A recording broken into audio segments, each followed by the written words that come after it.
me suis dit, est-ce que je vais venir lire un discours officiel que mes équipes ont préparé, ou je viens parler en tant qu'Africain? J'ai beaucoup hésité. Vous savez, quand vous portez le message d'un pays, tu es ministre, il y a des choses que tu peux dire, il y a des choses que tu ne peux pas dire. Mais je me suis dit que peut-être comme on est des Africains entre nous, on doit être en mesure de se dire les choses très honnêtement. L'ARA existe depuis 2013, n'est-ce pas? La situation que traversent nos pays est une responsabilité qui nous incombe nous tous. Dépendre de l'aide pour nourrir nos populations est un signe de faillite. Et je suis très désolé de le dire. Je vais lire le discours. Mais c'est très décevant ce que nous vivons en Afrique de l'Ouest. Je suis sûr que ces gens de réunion, vous en avez des dizaines. Et chaque année, c'est le même scénario. Ça chauffe. On va faire appel à l'AFD, aux partenaires techniques financiers. Le problème de notre problème, ce n'est pas l'argent. Notre problème, c'est l'organisation. Ce n'est pas l'argent. Moi, je viens de prendre le ministère. Seulement les montants d'argent que j'ai trouvés, déjà approuvés, dépassent plus de 400 millions de dollars. 400 millions de dollars, seulement pour le Sénégal. Hein. Vous imaginez maintenant pour les 15 pays de la CEDEAO?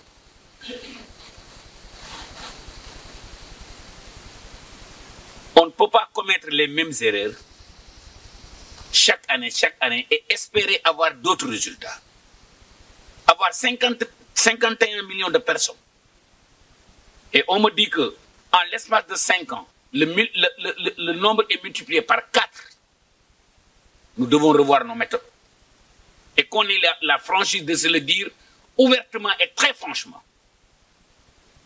Vous me permettez de parler un peu de politique. La jeunesse partout en Afrique de l'Ouest s'est prononcée. Regardez ce qui s'est passé au Sénégal. Regardez ce qui s'est passé en Guinée. Etc. Il est temps que la CEDEAO prenne ses responsabilités par rapport à ce qui se passe dans nos pays. Et qu'on prenne la responsabilité de se dire que c'est à nous de nourrir notre population. On ne peut plus continuer sur l'aide et on ne doit plus continuer sur l'aide. Je ne dis pas qu'on n'en a pas besoin. Mais qu'on sert ça comme un démarreur pour faire démarrer la machine. Regardez l'Office du Niger. Regardez la vallée du fleuve Sénégal. Le Sénégal importe 1070 milliards de francs CFA en denrées alimentaires. L'Afrique de l'Ouest, l'Afrique importe 30 milliards de dollars en denrées alimentaires. Si on ne fait rien, ça va être 120 milliards de dollars. Importer autant de nourriture, c'est exporter des jobs. C'est exporter des emplois. Vous me permettez de le répéter. Importer autant de nourriture pour nourrir nos populations, c'est exporter des emplois. Le Ghana importe plus de 300 millions de dollars de poulet. La Guinée importe plus de 50 millions de dollars de poulet. Le Sénégal importe plus de 450 000 tonnes de maïs. Le Sénégal importe plus de 210 000 tonnes d'huile. Le Sénégal importe plus de 860 000 tonnes de blé. Le Sénégal importe plus de 347 000 tonnes de fruits et légumes. Et ce constat est quasiment général dans tous les pays de l'Afrique de l'Ouest. On n'a pas besoin de ces centaines de conférences qui se tiennent chaque fois, chaque année. Adressons les vrais problèmes.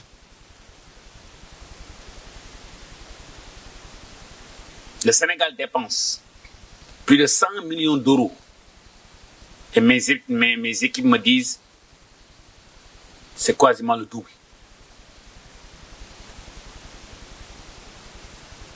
En lait en poudre. Le Mali, la même chose. La Mauritanie, quasiment la même chose.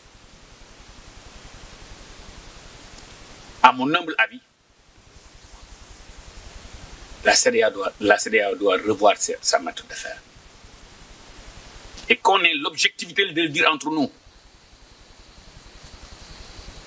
Je ne dis pas que nous n'avons pas besoin d'aide.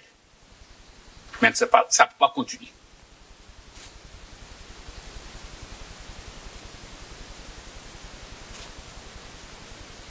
Nous parlons de stockage.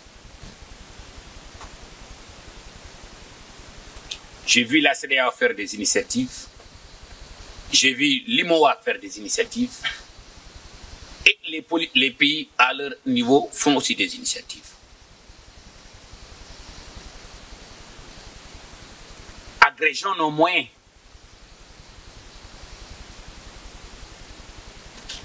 Agrégeons nos moyens. Je vous donne un petit exemple. Est-ce que vous savez qu'avec 40 magasins de 5000 tonnes, bien faits, seulement le Sénégal, on ne peut même plus importer des fruits et légumes. 40 magasins de 5000 tonnes.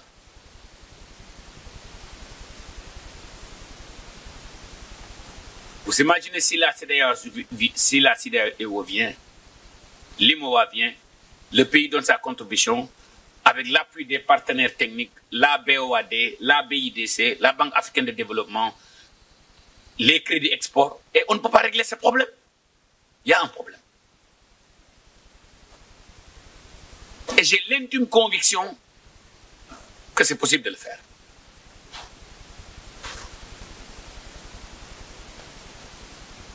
Nous importons. Les équipes me disent que c'est encore plus grand. Mais imaginez que l'on reste sur la base de 100 millions d'euros de lait en poudre. D'après les techniciens, c'est l'équivalent de 300 millions de litres. 300 millions de litres avec 55 000 vaches laitières. Même si on devrait croiser les vaches locales. Le Sénégal, avec le programme de ANIPL, a montré que c'est possible. Qatar, d'un coup, ils ont importé 50 000 vaches. Vous imaginez les conditions désertiques. Si Qatar peut le faire, pourquoi pas nous? Et Einstein disait, on ne peut pas faire les mêmes erreurs et espérer avoir des résultats différents.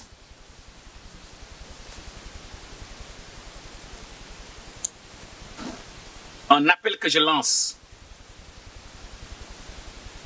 à la CEDEAO. Et ça, ce n'est pas le ministre qui parle, c'est le jeune Africain qui parle.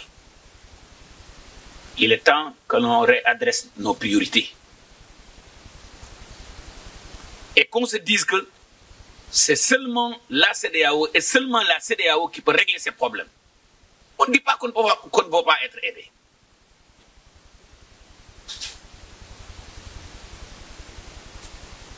Vous me permettez de rappeler un petit fait.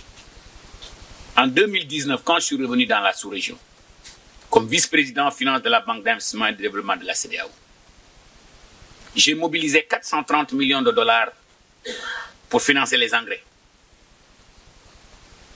Encore une fois de plus, merci à nos partenaires financiers, techniques et financiers. Donc 90 millions de dollars, c'était pour faire des hangars. Il n'y a pas un seul hangar qui a été construit.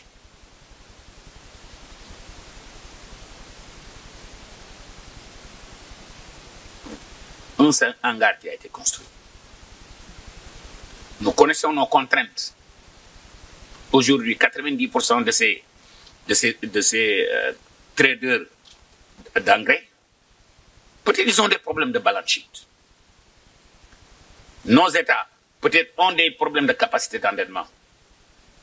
Mais au niveau de la CEDEAO, quand les gens ont voulu régler des problèmes avec Covid, vous avez vu, le problème a été réglé, non? Le financement de notre secteur agricole Peut-être la CEDEAO doit en faire une priorité.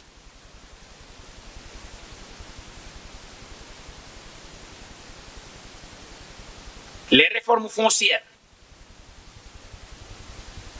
peut-être la CEDEAO doit en faire une priorité. La diaspora est prête à investir. Vous avez vu les montants d'argent que la diaspora envoie sur l'Afrique. C'est beaucoup, beaucoup, beaucoup plus que l'aide au développement. Et tous ces leviers-là, nous sommes en mesure de les utiliser parce que ça dépend de nous. Je vous donne un petit exemple. Au Sénégal, le seul fait, si l'État pourrait dire à chaque personne qui a 1 hectare de terre et qui a fait un investissement de X, je vous donne automatiquement un bail agricole, vous allez voir, les banques vont suivre. Ça ne dépend pas de nous. Ça, on n'a pas besoin de l'AFD pour venir le faire.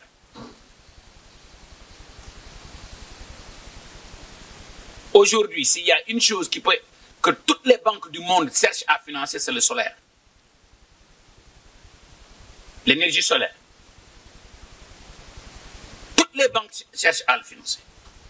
La nourriture. Des projets qui vont créer de l'emploi pour les jeunes et les femmes. C'est ce qu'on appelle dans le jargon bancaire les lignes ESG. Toutes les banques cherchent à le financer. Imaginez ensemble, les pays de la CEDEAO se disent, on veut faire 500 MW de solaire ou 1000 MW de solaire. On va électrifier ruralement. On va faire de l'électrification rurale. Chaque parcelle agricole, on va mettre du solaire. Le crédit carbone qu'on aura là-bas, on va le vendre à ces pays qui nous disent qu'ils vont nous aider. Et on prend ces... Combien de pays africains ont un fonds agricole qui marche? Très peu. Regardez le Maroc. En 20 ans, ce qu'ils ont fait. En 30 ans, ce qu'ils ont fait. Comment vous pouvez imaginer un camion qui quitte le Maroc, qui fait 3000 km et qui peut venir vendre des poivrons chez nous? Il y a un problème. Maintenant, vous me permettez. Ce n'est pas le ministre qui parle, c'est les jeunes africains qui parlent.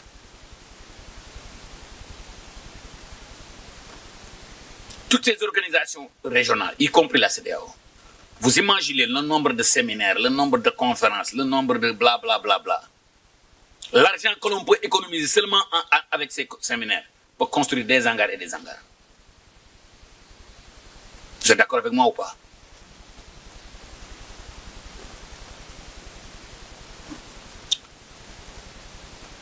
Maintenant, peut-être c'était un peu surprenant de voir un ministre amassé comme ça, n'est-ce pas? N'est-ce pas? Et cela montre que l'envie que j'ai pour que ça change. Et pourquoi je n'ai pas voulu lire ce discours-là? Mes équipes ont préparé un très très bon discours et au passage, je remercie le secrétaire général qui est là.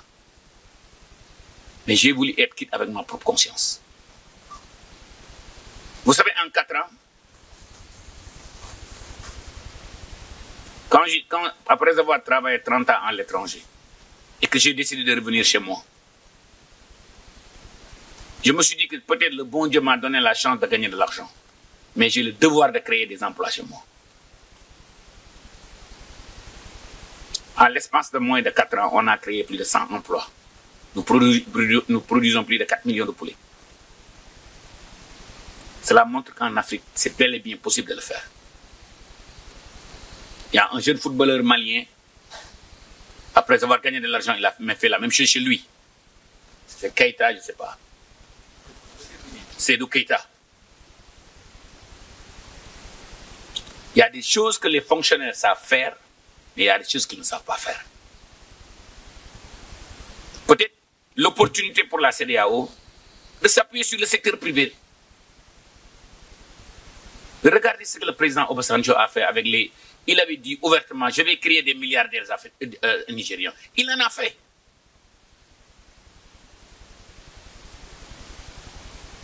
J'ai énormément de respect pour la CEDEAO. Énormément de respect pour les populations de la CEDEAO. Regardez combien de jeunes africains à l'étranger, ils excellent tous.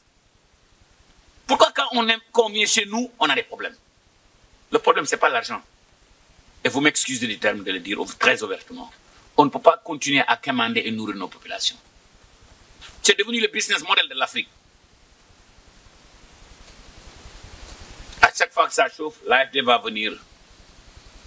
La communauté européenne va venir. Les Chinois vont venir. Regardez en moins de 20 ans ce que Kagame a fait de son pays. Je demeure absolument convaincu que les Africains peuvent nourrir l'Afrique et même exporter de la nourriture. Le Maroc l'a fait. Qu'est-ce qu'ils ont de plus que nous?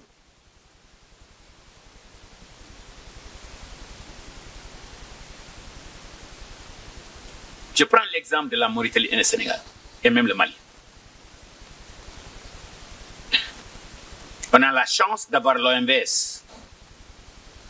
On a la chance d'avoir le fleuve Sénégal. On a la chance d'avoir la CEDEAO.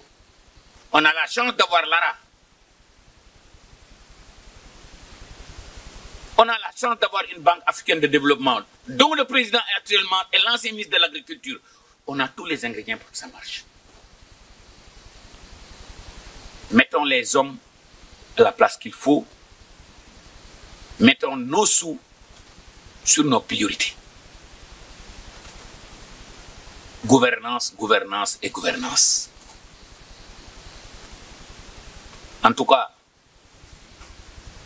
je vous souhaite, peut-être j'aurais dû commencer par là-bas, mais le sujet me passionne tellement que des fois je m'emporte. En tout cas, je vous souhaite une très bonne arrivée au Sénégal. Et sachez que la seule chose qui nous anime, c'est que les choses bougent. La jeunesse et les femmes ont montré à plusieurs reprises, à plusieurs occasions, qu'on a envie que ça change.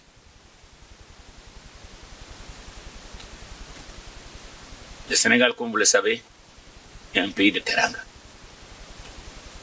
Nous vous souhaitons un très bon séjour chez nous. Nous vous souhaitons aussi que cette fois-ci, que ça soit la bonne. Quand je vois nos amis européens, et des fois, le problème est tellement facile à régler, je me demande, mais c'est où le problème? Vous savez qu'aujourd'hui, pour construire un magasin de 100 francs, 100 francs, hein, si la CEDEAO apporte 5 francs, les règles de l'OCDE ont changé où maintenant tu peux emprunter 95%, mais il faut bien le faire. Et les crédits export peuvent marcher. Avec les droits de tirage spéciaux, on peut avoir de l'argent pas cher. Mais il faut mettre tous ces sous-là dans ce que nous croyons que c'est ça qui va changer la vie de nos populations.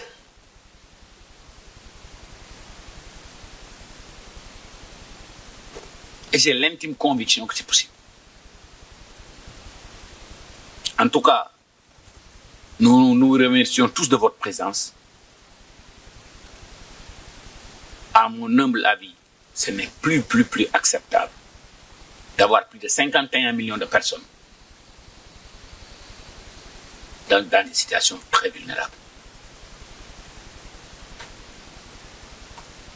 On a l'eau,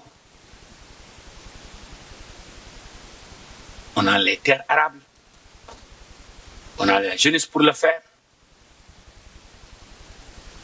Qu'est-ce qui manque? Ne me dites pas que c'est l'argent.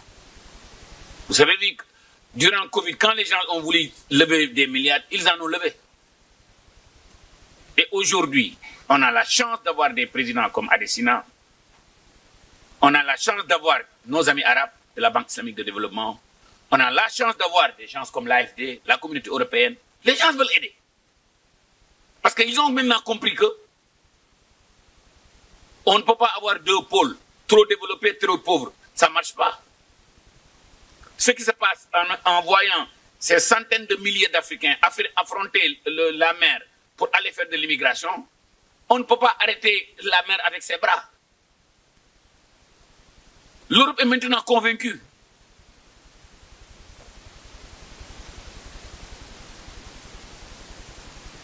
En tout cas, j'espère que j'ai été assez honnête avec vous. Maintenant, si vous voulez, je peux vous lire le discours que vous avez. Hein?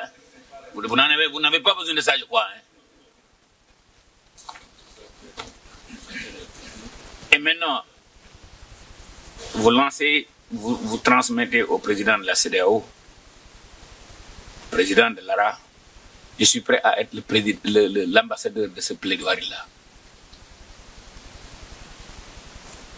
Vous savez, vous m'excusez de le dire publiquement, vous savez, dans la vie, si tu ne cherches plus de promotion,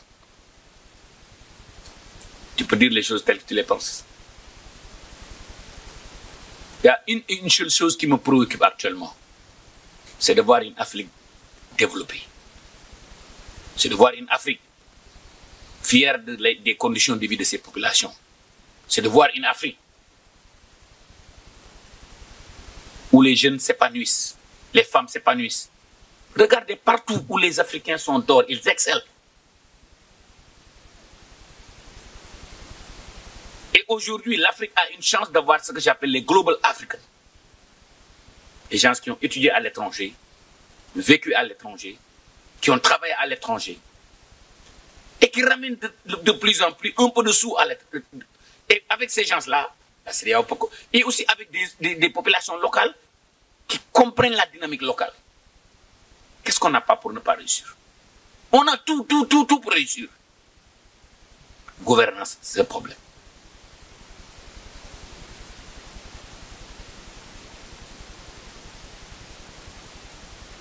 En tout cas, je vous souhaite une très bonne journée.